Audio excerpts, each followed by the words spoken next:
Welcome to the collection of the wildest and craziest AITA Reddit stories of all time. From wild betrayals to shocking twists, these tales will leave you questioning who is really in the wrong. Let's dive in together. The first story for this collection is from Nuff Said Now. AITA for make my husband choose between me and his entitled sister who is demanding money for her family trip. Background. My husband and I have been on multiple cruises and have always gone with first adults only and second with only my side of the family, because we like to travel and spend our hard-earned money on enjoying life. We love traveling but haven't gone since COVID and after having our first child. My husband wanted to take his parents on a cruise for the first time. We told the family about it, and everybody has never been on a cruise, no surprise there, and decided that they want to go too. We said sure, let's convene and choose the best time for everybody. We all settled on a trip more than 11 months out. This gives everybody more than enough time to save and get necessary documents to travel. After dozens of meetings that goes mostly nowhere, where I have done all the work planning, coordinating, and being on phone calls for a long period of time, we are all booked. Cruise check, excursion booked, flights check, hotel check, parking, and transportation check. Anxiety from them all not reading or paying attention, to having to handhold adults through the entire process. After all the hassle, we are finally 1 month out. Here's where the frustration comes in. The SIL that was not wanting to go originally, note, everybody but 2 siblings are going, she suddenly decides that her family of 4 are going. The SEL, her husband, and 2 minor kids. Mind, this is the SEL that always does things last minute and shows up late all the time.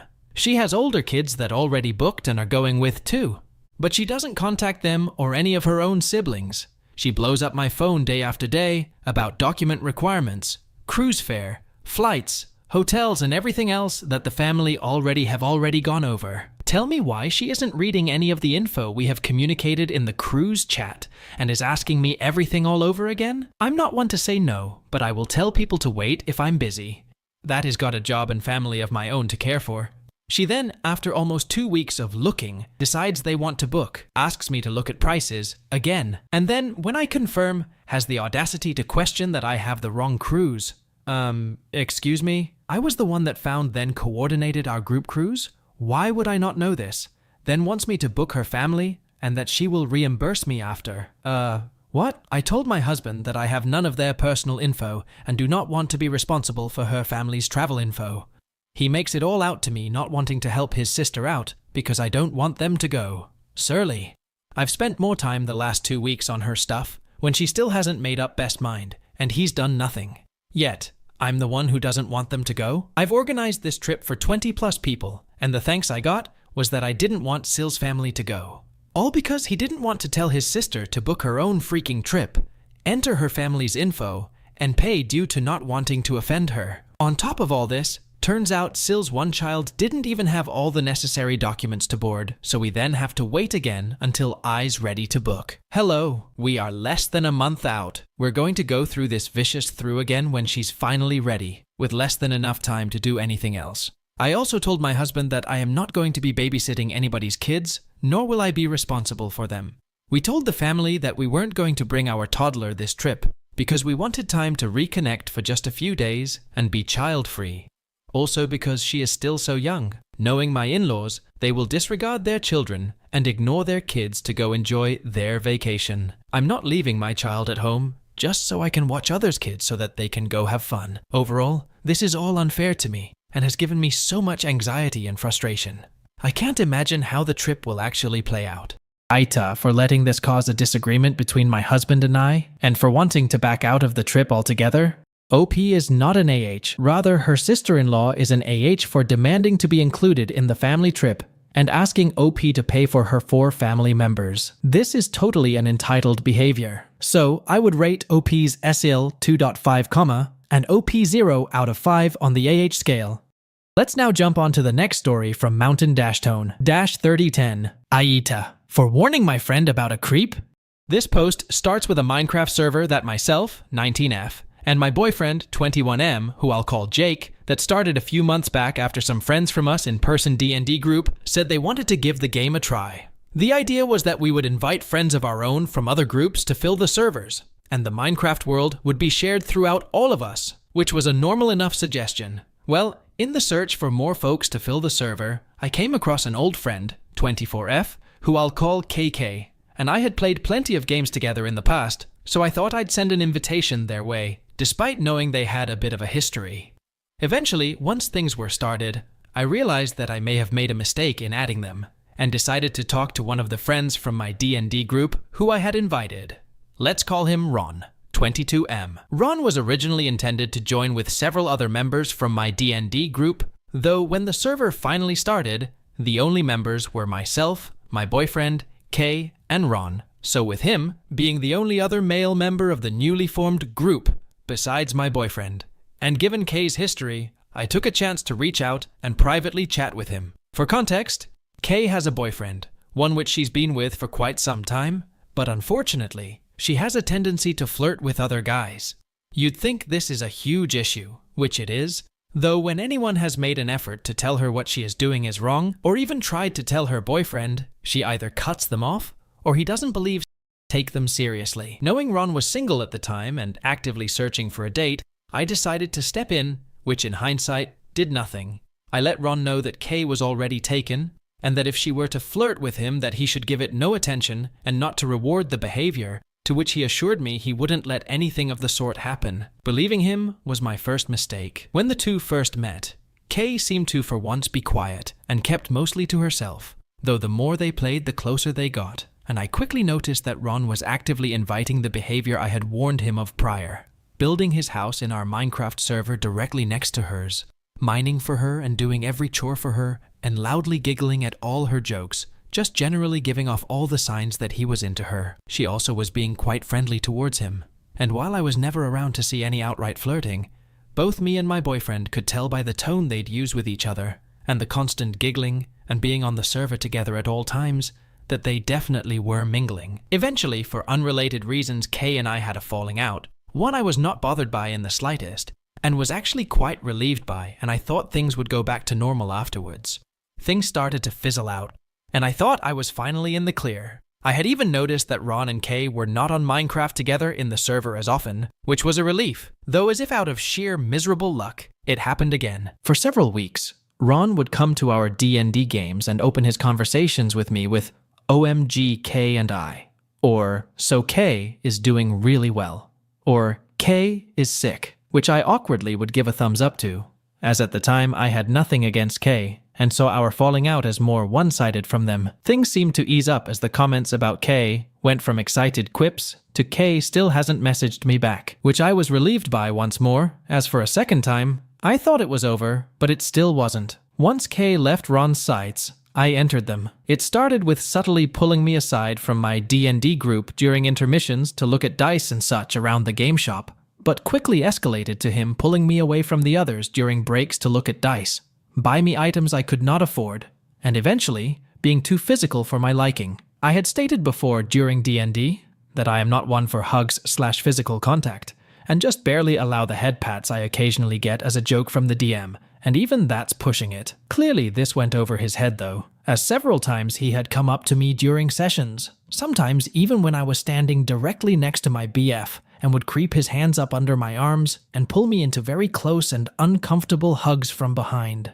The times it was near my BF, he was sure that it would happen when he was distracted. This was already miserable enough, as he was a close friend to most of our D&D group, and seeing how dramatic he was with the K situation, I knew calling him out even if privately would end hellishly. My case was eased a little when a shop worker from the game store our D&D games were at mentioned to me that he had also been a bit weird with them, which gave me confidence. But the final deal breaker came when Kay finally reached back out. I saw that Kay had reached out, and heard in passing from Ron that Kay had blocked them. To break the ice, I joked to Kay that it was funny that they had blocked Ron, to which they seemed confused and explained that they had done so accidentally during a mental breakdown, and had done so to quite a few people. They told me I could tell him to friend them again, to which I agreed, which is dumb. But at the time, I was quite exhausted, and had only half my focus on the situation at hand. After which I had told Ron that he could refriend Kay. After doing so, he entirely stopped messaging back to Kay again, as I had expected after realizing my mistake. At this point, I realized what a mistake I had made, as I had allowed him to get back in contact with Kay, who has a history of people not caring for her boundaries. As much as I didn't and still don't agree with how Kay acts, I still didn't want her to have to possibly deal with what I had been dealing with. So after a few days, with terrible timing, hours before I had a flight to a week-long vacation, I called Kay. I was lucky enough that she picked up, and her boyfriend was on the background and could hear me. What I was hoping for, as I had tried to message him prior, but he never replied. I was in a rush, packing and making sure my house was ready to be left empty for a while, so I didn't really have a script to work off of. But in essence, what I told them was along the lines of, "Hey, I thought I'd warn you guys about Ron. I know this is a bit out of the blue, but it's been a bit weird the way he's been acting and how infatuated with Kay he is, and I thought I'd let you guys know." Of course, with a lot more murmuring and stammering over myself in between, but the message I had tried to put across was that it was a bit off-putting how frequently he would talk about Kay, even with groups who knew nothing without her, and he didn't treat talking about her like one would with a friend. I thought I had settled it there until her boyfriend said something along the lines of, "What's he going to do? Like, if he comes over here in real life, I'll punch him," which knocked me flat on my back. First off, it made me cringe a little, and second, it felt like neither of the two cared or were even trying to listen to me. And I quickly realized they probably just didn't care, so I wished them a nice day and went on my flight. Cut to the day after I got home from my trip. Me and my BF are sick. We had our car towed by some jerks, and we finally got the chance to sit down when, out of nowhere, Ron messages him, "We need to talk." To put the talk short, Ron claims that Kay had told him that I had told her he had a thing for her and got upset, telling my boyfriend essentially that I needed to apologize, to which my boyfriend, who was already incredibly exhausted, had no way to respond to. On one hand, he had not been there for my talk with Kay and her boyfriend. On the other, he has been there as well for all the weird things Ron has done to both me and Kay, and said about Kay. Now Ron is incredibly upset with me, which scares me a bit, and I am under the impression Kay hadn't taken any of what I said seriously, and painted whatever I had told her in an even more impossibly bad light. And now, all in all, I look like a bit of a jerk. At this point, I'm not sure what to do, as Kay is, and has been, a lost cause, and Ron, for now, is still a member of my weekly D&D game. AITA? OP is not an AH for warning her friend Kay of Ron's creepy behavior and his tendency to overstep boundaries. She did all this out of concern for her friend. She did nothing wrong. So, I would rate OP 0 out of 5 on the AH scale. As for Ron, he is an AH for not respecting others' boundaries. So, I would rate him 2.5 out of 5 on the AH scale. Let's now jump on to the next story from normal_lifeguard 7590. AITA for my reaction on a romantic holiday. I, 27F, met someone, 34M, 3 or so months ago. And from the jump, he pursued and pursued and pursued.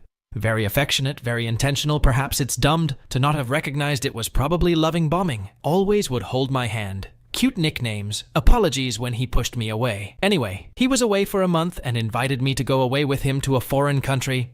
I thought it's a bit soon for trips, and I'm not so financially capable. But it's winter. I was excited to spend some time in the sun, and more importantly, connect with him.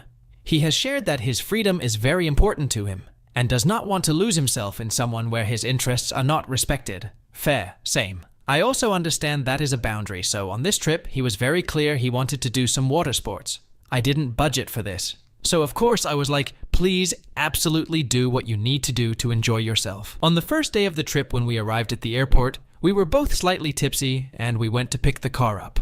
For context, I cannot drive. While the attendant is explaining the car, they mention we need to pay an insurance. So, I'm joking with the guy, who even made a joke about something revealing he is gay, and I'm joking around with him saying, "Okay, now that you are making us pay, then show me your favorite spots on the island." Guy is quiet, but I don't really think of it. At the store, we go to buy some food for dinner, and he basically yells at me saying that I was making fun of him and emasculating him in public because I offered to pay the car insurance.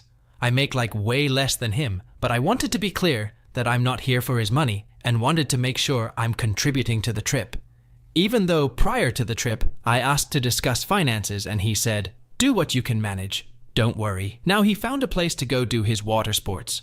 And the second day, he went to test out the gear. On the third, he went for 4 hours and the same yesterday. I love being social, so I spent this time roaming the city, making friends with other couples at nearby tables and/or was reading my book. Thing is, he somehow found a way to complain about the boat driver and then a lost contact so he couldn't see. Valid reasons, but I realized during this trip, he stopped holding my hand, being affectionate, calling me beautiful like he always did. I asked him if he is not a fan of hand-holding, and he said he doesn't mind, but then yesterday said he didn't like it. So okay. Anyway, we got into a huge fight yesterday. I'm a very poor eater, always have been. From the very beginning, he saw that my relationship with food is very picky and challenged. That's just neurodivergence, and my ADHD medicines don't really help. He has never had an issue with this. I shared that I used to struggle with an eating disorder and sometimes still probably have tendencies. As we are getting ready, I suggest we take a shower together to try to connect with him. But I say, hey, my period started this afternoon. We have had before, and the first time I was not interested because it's very intimate. And it was fine. He was caring. Now we start playing with each other, etc. And suggests to try in the shower. He tells me to get on the floor, and I say I'm not going on the floor, so we stand. He loses his and I just tell him, hey, it's fine. The water is probably just overstimulating. The first time he placed a towel. So I was like, we can do the same. Now we go to the bed and and he seems to start getting turned off and he is like, I think it's the blood. And it is more this time. And I'm like, okay? I can't really be a perfect Barbie who always has a light flow. So it gets on the sheets and I panic because they are white and we are staying at an Airbnb and I want to be respectful. Do I get up and start rinsing the sheets under cold water? And he just sits there. I say I feel like, and I would appreciate if he was with me during this. He was like, what do you want me to do? And I'm like, IDK, reassure me, keep me calm. Instead, he just looks so disgusted and sits in silence. So I go to the shower to rinse off, and now I'm emotional because I'm dealing rejection, I guess. We go to our reservation, and he picks the tapas menu. I'm not kidding, I really tried to eat this meal, and I actually ate quiet. Significant portion, he would always say like, wow, you really ate more today, etc.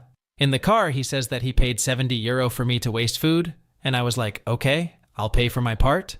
And he just yells. No apologies for the period thing. Just goes on about how he is losing himself and IDK, honestly. We get to the Airbnb and tells me he is going for a drive and that he regrets coming on this trip. He says we are different, and for him he can eat anything, but he has to keep making accommodations for my eating. And that we are too different, and I'm like, difference isn't bad. The grass is just green where you choose to water it. That was last night. I went for a walk. I can only walk in the nearby town because I don't drive, and this island is quite remote, but I thought I won't wait for him. So I message where I put the key, and he responds with, okay, I'll be back tonight. So 24 hours gone. I'm at the Airbnb now, wondering if I was wrong for coming, if I was wrong to accept him to pay for the trip, if I was to shut down at dinner because of the thing. Anyway. Our flight back to my winter city is tomorrow, and I'm alone in a foreign country where I don't speak the language. OP is not an rather her boyfriend is an for his dismissive and unsupportive behavior. OP's boyfriend is a terrible partner, and breaking up with him is the only way forward for OP. There are red flags everywhere. OP need to run away as soon as possible. So, I would rate OP's boyfriend 3.5 out of 5 on the scale, and OP gets nothing. Let's now move on to the next story from 5000_hours. AITA for thinking I deserved an explanation for a breakup. I, 22M, was dating this girl, 24F, for just over 6 months. It was the first serious relationship for both of us. We would say I love you, and things were quite good for a time. She blindsided me one day with a phone call, saying she wanted to take a break. Maybe until her sister's baby was born. Still makes no sense to me. But I think she meant things were a bit hectic at home with her family. She couldn't tell me anything else, and I suggested we at least meet and talk about it, which she agreed and came over. She basically was completely frozen up, not able to give me a word of explanation further. Then she doesn't know why, and she wants to take a break. I basically said, so we are broken up then. And she was only just able to essentially nod. I gave her space for a month thinking she would call. Finally, I reached out asking to talk, and she said we could. She then proceeded to dodge every time I tried to set a time and date to meet up for coffee or just a phone call. She did not answer when I just tried to call her once or twice, thinking we could talk over the phone. No explanation given. I finally ask her if she really wants to meet up to talk to me, and she says she doesn't think she's ready. I really have a lot to get off my chest at this point. I feel like I treated her poorly, and with COVID hitting in the last few months of our relationship, I just felt like I had let things become stale and like we would hang out and have sex a lot. But I didn't put in effort to spend much genuine time with her. Even if she wasn't interested in me anymore, I was not coping well, having got no closure, no explanation, no word at all. I felt like this person I knew just dropped off the face of the planet. We always talked. The fact that she couldn't even answer the phone to talk for 10 minutes hurt and confused me deeply. After all, she said she wanted a break. I'm the one that said break up. Here's where the AITA comes in. At this point, I felt I deserved an explanation, something, closure. Why could she not talk to me on the phone, or at this point, even over text? When I attempt to talk serious over text, she ghosted the messages. I told her I was struggling to make sense of this, and if she could please just give me something. Nothing. My mind was racing with speculation. I felt guilt for not being able to tell her my retrospective on our time together. I felt rejected and abandoned. I kept trying to message and kept trying to call. I would wait a month and then try again. She would say yes to meeting up to talk. I would then propose a time, and she would leave it on read. This happened 2 or 3 times after concrete. Yes, we can meet for a walk or a coffee. Like 3 months into this, on my birthday, she sent me a text message. Happy birthday. Even my closest friends just wrote on my Facebook wall WTF. I persisted to hassle her and even sent her a few videos, cringe, of me basically trying to show her my tone. I'm chill, I just need some closure. Can we please have a chat even just over text? Nothing. She continues to like my Instagram posts, etc. this whole time. I admit I went a little crazy there. Was I wrong to expect her to talk to me? She said she wanted a break. She gave me not one word of explanation for any of this. No, I'm not in love with you. No, it's not you. It's me. Nothing. In retrospective, actions speak much louder than words, and I feel guilty and embarrassed that I persisted to hassle her. But I still think she could have spared me months of pain and embarrassment, with literally a few text messages when I first contacted her after a month. If she just said, I don't love you, stop contacting me, I would have known where I stood. But nope. In retrospective, I still have no idea if she was ultimately confused, she was toying with me, or if she cared for me so little. She paid it all such little attention. Blocked and deleted her on everything years ago so I could be free of going crazy over it. Thoughts? OP is not an AH for demanding clarity for the breakup, but going desperate is a bit off. As for OP's ex, she is an AH for repeatedly ghosting OP and going no contact with him without a proper closure. As for scores, I would rate OP 0, and OP's girlfriend 3.5 on the AH scale. Let's now jump on to the next story from tattooed_goddess1. AITA for having time away from my daughter. I, 26F, would like some advice on the situation I'm in with 27M, whom I've had my daughter, 4 with. Since August, we tried to start out relationship again after 3 years apart. Everything was going well until October. I started with major panic attacks, the kind where you're on the floor crying, shaking, and begging for it to end. Turns out I had an undiagnosed UTI, and I was pregnant. My panic attacks were non-stop for weeks. I couldn't eat, sleep, or drink most of the time due to the changes happening in my body. Constant trips to A&E, which caused friction between me and my partner. He stepped up and watched our daughter when I was going to A&E, which I am thankful for. I was finally admitted onto the maternity ward to where I had a miscarriage. I was in the hospital for 4 days and felt awful about him watching her, so I gave him all my savings to cover as much as I could, as he kept telling me he's struggling. Once I was out, it was like everything was back to normal, but I am not. I struggle with going outside as I panic. I can't sleep in my own bed anymore. I am constantly in a state of being scared. My daughter has suffered witnessing the panic attacks over and over, and being unable to go out as much as we would. And I'll be honest, I have had way less patience. I was still having panic attacks even though the situation was over. I then told my partner I wanted to go to my brother's for a week 3 hours away, as he could not be with me every night to help with the panics. He gave me so much grief and said I was being selfish with our daughter, and how dare I plan without asking him before I up and disappear with our child. To which I explained I'm only doing it to get help. He also used to excuse to not talk about the miscarriage as I had chosen to go to my brother's house.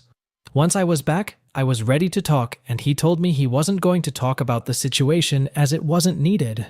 To which I got very upset, as I suppressed how I was feeling to wait to talk when he was ready. The only time he gave me affection after this was to come on to me, and I accepted it, as it was indeed affection that I needed in any way, shape, or form. I am still mentally struggling, as doctors don't know if I have Crohn's or celiac disease, and are taking forever to test. Back to my partner, I have begged for affection and communication, but he tells me it's not part of his personality, he finds it uncomfortable to do. I said I just wanted to feel wanted. We kept building more and more stress with these arguments, and over my anxiety, which he says I can control when I genuinely can't. I thought he was done with me as I don't feel loved or wanted. He replies with one-word answers, and I have to push for conversation, to which he says he doesn't like texting either. So I felt I couldn't win. Come to this week, I had spoken to someone on a platform. I'll say I was being flirty, because I can't deny that. He asked me if I had anything to tell him. I denied out of sheer embarrassment, to which he then told me it was all a setup to see if I'd talk to someone else. And how dare I do this to him after all I've put him through lately. I admitted it and apologized, which I know isn't going to fix it, but I felt so alone, and like he was done with me anyway. In not condoning my own behavior, I know I'm very in the wrong. Nothing would have come of it, as I can't even go outside, let alone meet someone in person. We agreed to then work on it. Come to this Sunday, all I asked in the morning was, "What time are you getting our daughter?" Which he replied with, "I don't need to tell you step by step on what I'm doing. I only asked so I could take our daughter out, as it's very rare we do with my anxiety with my friends." This turned into a major argument where we both said horrible things to each other, and I refused to open the door when he arrived, as I was very angry and didn't think. He then tells me I'm a cheat and a liar. All I do is lie. I choose to have my anxiety. I'm choosing to not work. I've been milking it all for weeks. I'm a slag and making our daughter suffer because I'm so selfish, and told me to do everyone a favors and myself. Like I said I was going to do. I felt very angry at this point and asked a friend to help me drop her off at his, to which I handed our daughter over and haven't had her back since, leaving him with the responsibility of her whilst he works, and I don't. I don't know if it's definitely all my fault, to which I feel it is. And not having our daughter has done me mentally more damage than anything. I don't know how to move forward from this anymore. I love him so much and wanted a family unit for our daughter, and I miss her so much, but I don't feel I can be a good mom anymore either. For context, I have our daughter Monday nights through till Saturday nights/Sunday mornings. He has her Saturday nights/Sunday mornings till Monday nights. And he is currently blocked on everything we are talking via my brother AITA. And can someone give me any advice, please? OP is an AH, but she made poor decisions under emotional and mental strain, and part of her decision was because of her partner's abusive and dismissive behavior. Instead of OP's husband is an AH, and I would rate him 3.5 out of 5 on the AH scale, and OP gets nothing. Let's now move on to the next story from Visual Thin 3778. AITA for telling my husband he can't be friend with the lesbian he had an emotional affair with? TLTR. Husband had an emotional affair with lesbian friend that started through a D&D campaign.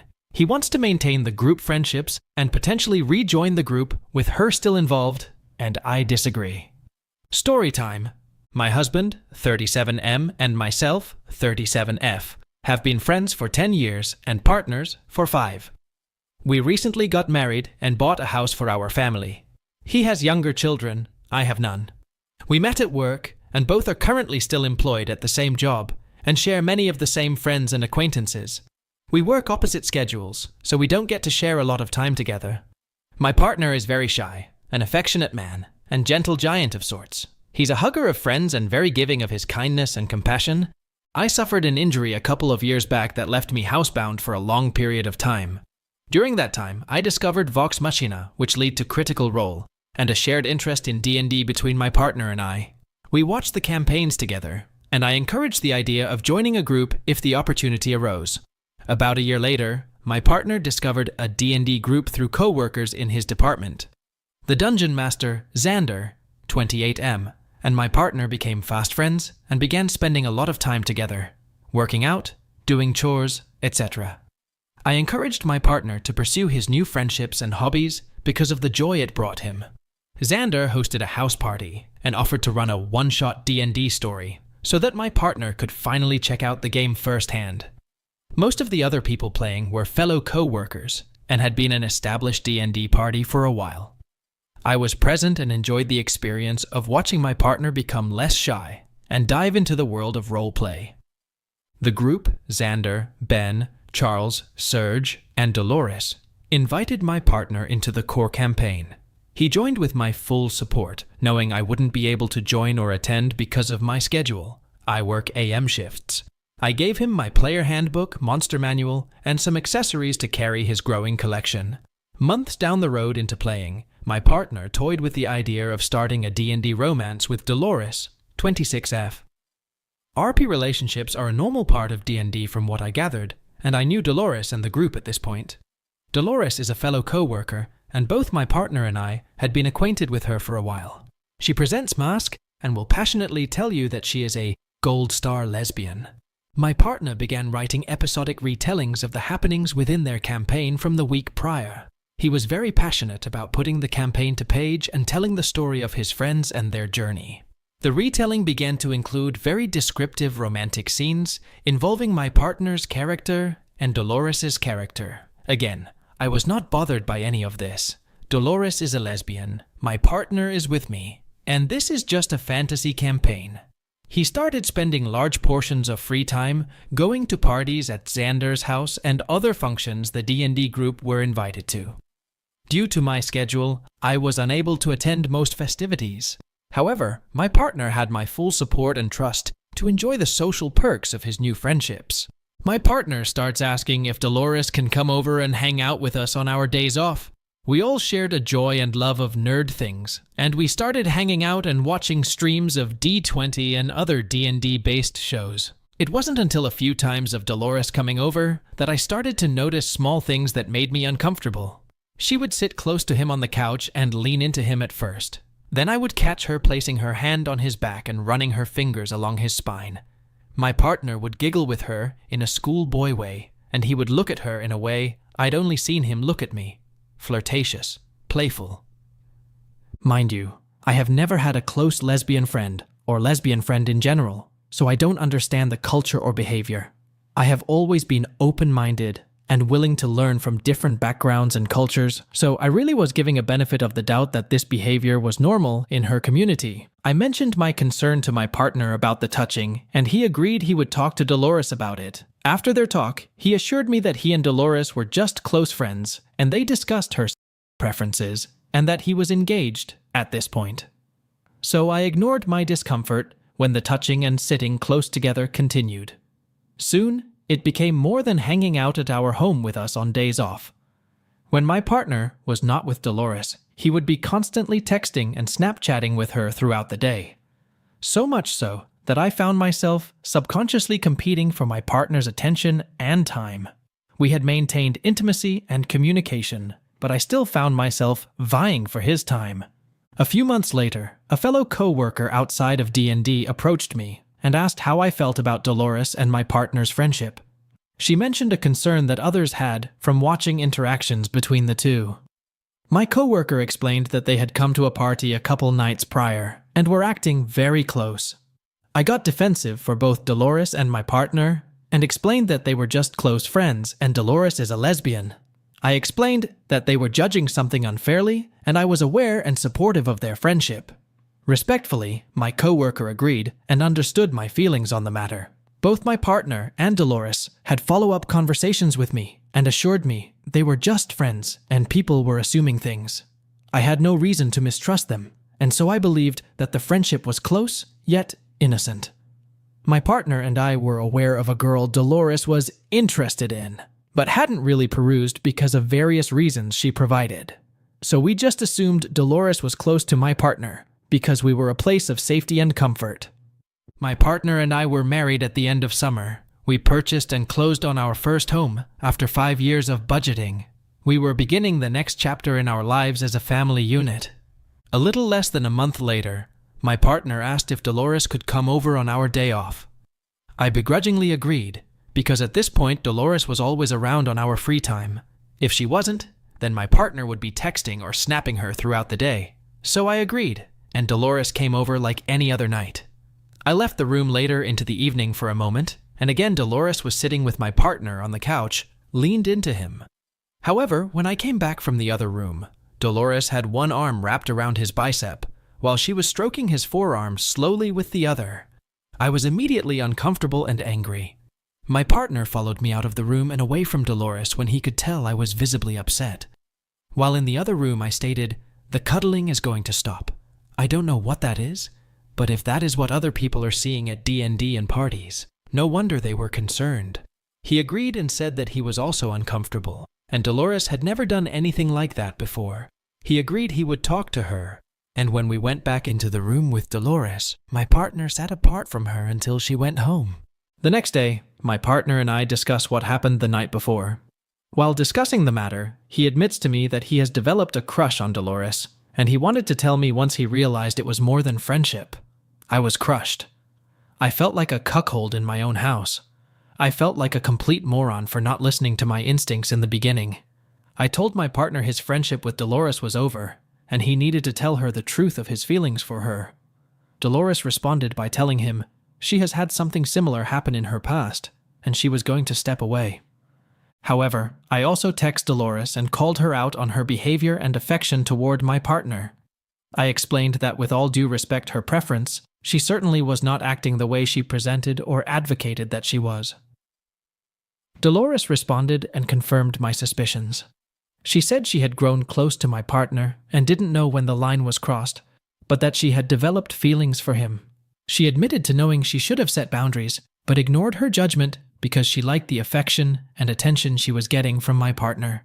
She apologized and offered to take a step back from my partner and I, but defended that she and my partner could potentially be friends in the future with the proper boundaries.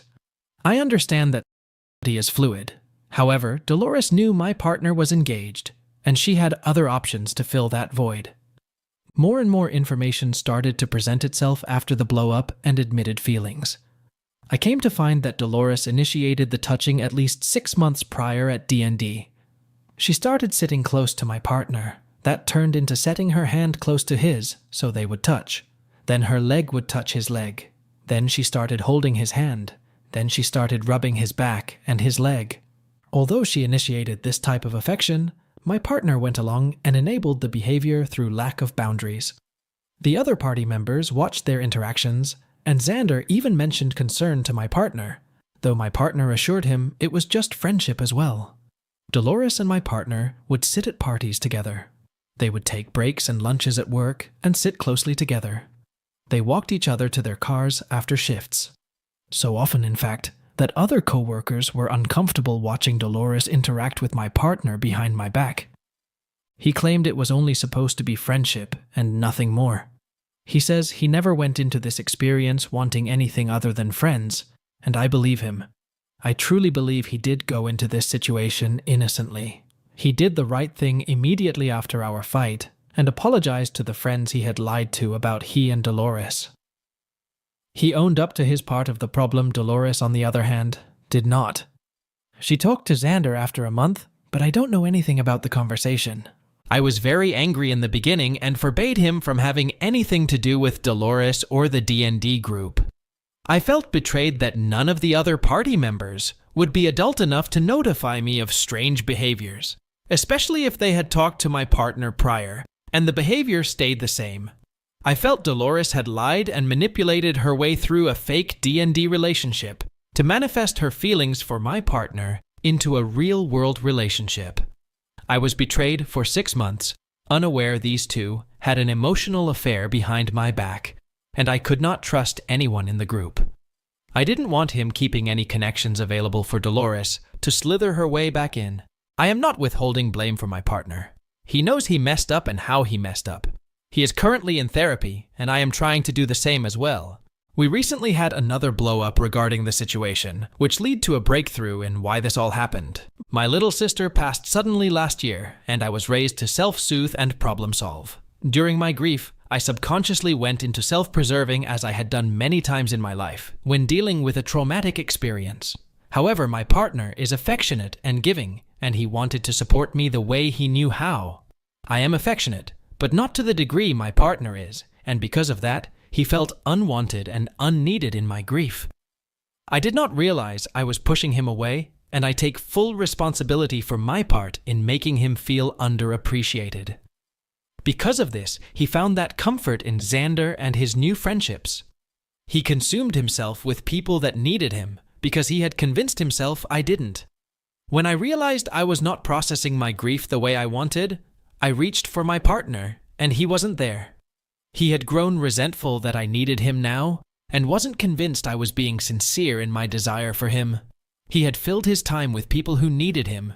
He filled his time with attention and affection from Dolores, and almost used it to show me he was getting what he wanted, and he didn't need me for it. So in my grief, I pushed away and failed to be a better spouse to my partner. I will not make an excuse for my failure in this as well. With that said, I had agreed that once we have fixed things within our own marriage, he could pursue his relationships again with everyone, except Dolores. I said that explaining things opened different perspectives and options moving forward, but they don't excuse certain things, especially Dolores's conscious choice to pursue my partner. My partner, his friends, and his therapist feel that I am isolating him by making them choose between he and Dolores. He wants the option to go back to D&D, even if Dolores is there, so he can prove to me, himself, and her, that he is just there for friends and he is capable of setting boundaries. He thinks that, because I don't want him involved with Dolores, I am forcing his friends to choose between him or her. I have explained that Xander and the others can make time for my partner without the need for Dolores to be there. No matter what I explain, plead, compromise, or provide examples for, it is met with resistance because I am making them choose between the two. If he assured me that Dolores was a closed chapter in our book, I would be able to move on without so much insecurity and defense. I've told him this. I've begged for him to let her go. He wonders why I am emotionally flooding and still thick in betrayal trauma when he can't put Dolores behind him because she's a part of the core group. He tells me Wen would like to think in the future that he can go back to D&D, and regardless if Dolores is there, he can prove it will be different. OP is not an AH for setting boundaries after her husband's emotional affair with Dolores. Here, OP's husband is being unreasonable and adamant. OP is not isolating his husband. Rather, she is trying to protect their marriage, but OP's husband behaves AH. So, I would rate him 3.5 and OP 0 out of 5 on the AH scale. Let's now jump on to the next story from baked_patat_ho. AITA for expecting my daughter's father to completely cut off his brother and threatening to take him to court for full custody and only allowing his supervised visits. I'm 24F, currently 32 weeks pregnant, and I have a 4-year-old daughter, Gwen. I spent over 4 years in an on and off relationship with Manny, 28M, her father, and ended things a little over a year ago. Manny has struggled with a drinking problem, and by the end of our relationship, he was clear that he had no interest in changing. He put work first, refused therapy, and shut down whenever I tried to address issues or ask him to take accountability. There was no cheating, but the drinking often got out of hand, even leading to one physical altercation. After our breakup, we continued living together for a while and stayed intimate. It was easy, familiar, and he would make vague promises about working things out, which he later changed his mind. I finally left, moving in with my mom, and then found out I was pregnant. Manny again promised to change, so I moved back with him, thinking we could co-parent Gwen, and he'd be there for this pregnancy. Unfortunately, I ended up back in the cycle of broken promises. Shortly after I agreed to move back, Manny told me his brother, Brian, 30M, was relocating from out of state and suggested we all live together. This would include Brian's pregnant wife, Maria, 36F, and his son, Adrian, 14M. Though Brian is Gwen's godfather, she has a special nickname for him, I wasn't thrilled, especially since I knew Maria mistreated Adrian. Adrian had just moved from his abusive bio-mom's home to live with Brian, but because Brian's job keeps him away for days, Adrian was often left alone with Maria, who constantly bullied him. Brian's love for his wife prevented him from standing up to her, so Adrian was frequently subjected to her evil stepmother behavior. Moving in together seemed like a risky decision, but Manny persuaded me that it was a good idea for our family. After Manny's brother, Brian, and his family moved in, things were uncomfortable but manageable until my daughter, Gwen, came to me with a problem. She complained of itching on her privates, which I assumed was possibly because she may not have wiped right. But her next comments concerned me. She begged me to only use a wipe to clean her, not fingers, which seemed odd. I asked calmly if anyone had touched her inappropriately. She told me, using her unique nickname for him, that Brian had touched her. I immediately brought Manny into the room and asked her again, and Gwen specifically indicated the parts Brian had touched. Unsure of the next step, I decided we would stay in our room for the rest of the night, and I'd address it in the morning. That morning, I called a friend who urged me to go to the police. I informed Manny of my plan, and though his indifferent response should have been a red flag, I attributed it to him being in shock. Gwen and I went to the police, where we received a case number, then to the children's hospital for an exam, which showed no physical evidence of severe trauma or penetration, though that didn't necessarily mean nothing had happened. Afterward, we met with CPS, and later, a child forensic psychologist interviewed Gwen. While we waited for updates, Manny acted as if nothing had happened since there wasn't proof, but Gwen and I tried to avoid Brian and his family at all costs. Finally, CPS and the psychologist concluded they believed beyond reasonable doubt the had happened. They explained, however, that Brian likely wouldn't face arrest due to a lack of physical evidence. We began working on getting a protective order, as it was unlikely Brian would face any legal consequences. Yet for Gwen's safety, it was crucial that he and his family leave the house immediately. Manny asked that Gwen and I stay at my mom's for a week to give them time to move out. Despite the circumstances, he continued to interact with Brian as usual, eating, drinking, and socializing with him, while I, at 28 weeks pregnant and recently put on bed rest, was sleeping on my mom's couch with Gwen. Manny rarely updated me or checked on us, and when the week ended, he asked for an additional week, spending his free time at the bar drinking after work. My family was disappointed with how he handled everything. Finally, after 2 weeks, Gwen and I were able to go home, but a discussion about Manny's drinking led to an argument where he dismissed my concerns, asking for more understanding.